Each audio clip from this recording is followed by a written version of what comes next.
Stars. अगर आप UK में स्टडी वीज़ा के हवाले से प्लान कर रहे हैं और आप जानना चाह रहे हैं कि शुरू से लेकर आखिरी वक्त तक कौन से स्टेप्स आपको फॉलो करने हैं, तो ये वीडियो आपके लिए होने वाली है। सबसे पहली जो चीज़ वो ये कि आप किस कोर्स में जाना चाहते हैं। अगर आपने बैचलर्स किया है, आप मास्टर्स की प्लान कर रहे होंगे, मास्टर्स किया है तो आप सेकंड मास्टर्स या फिर आप पीएचडी की कोशिश कर रहे होंगे। दूसरी जो चीज़ है वो आपने ये देखना है कि आपका बजट क्या है, क्योंकि उसी बजट में ही फिर आप अपनी यूनिवर्सिटी आइडेंटिफाई कर रहे होंगे। उसके बाद जो दूसरा मरहला आता है उसमें जो सबसे पहली चीज़ वो डॉक्यूमेंटेशन के हवाले से, उसमें क्या क्या डॉक्यूमेंट्स आपको चाहिए। सबसे पहले आपको पासपोर्ट चाहिए, वैलिड पासपोर्ट चाहिए, बहुत ज़्यादा उसकी वैलिडिटी होनी चाहिए।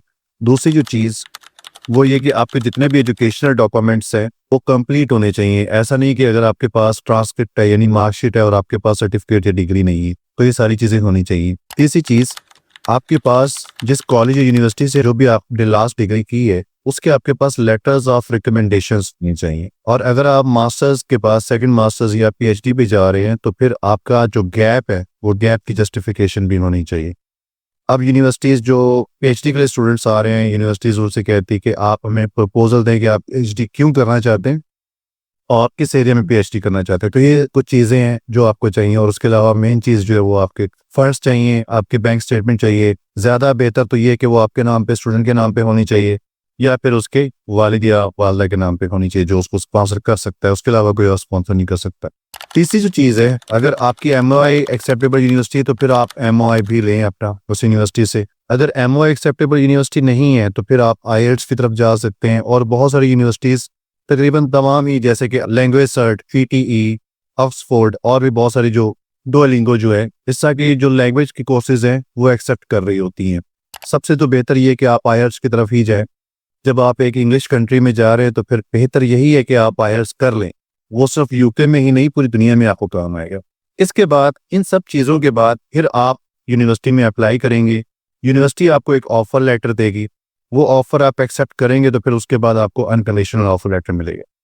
अनकंडीशनल ऑफर लेटर के बाद यूनिवर्सिटी आपसे एक कैश इंटरव्यू लेगी। स्टूडेंट्स जब फेल हो जाते हैं कैश इंटरव्यू में तो फिर उसके बाद उनके पास मसला ये होता है कि वो फीस रिफंड करनी होती है और इस चक्कर में उनका एक इनटेक ज़ाया हो जाता है, जो कि बहुत गलत होता है स्टूडेंट्स के साथ। अगर आप मुझसे गाइडेंस लेंगे तो मैं पहले आपका कैश सिक्योर करूंगा। आप कैश इंटरव्यू पास करेंगे, उससे पहले कोई पैसे नहीं होंगे। जैसे आपने कैश इंटरव्यू पास करना है उसके बाद आप फीस अपनी डिपॉजिट करेंगे, जो इनिशियल डिपॉजिट है, और उसके बाद आपको कैश लेटर मिलेगा। अब जो कैश लेटर है उसी के बिहाफ पे ही आप वीज़ा फाइल करेंगे। और वीज़ा फाइल करने से पहले आपकी जो बैंक स्टेटमेंट है वो 28 डेज, एटलीस्ट 28 डेज के लिए मैच्योर होनी चाहिए, चाहे तो आपके नाम पे हो चाहे आपके पेरेंट्स के नाम पे हो। ये चीज़ें बहुत ज़रूरी है।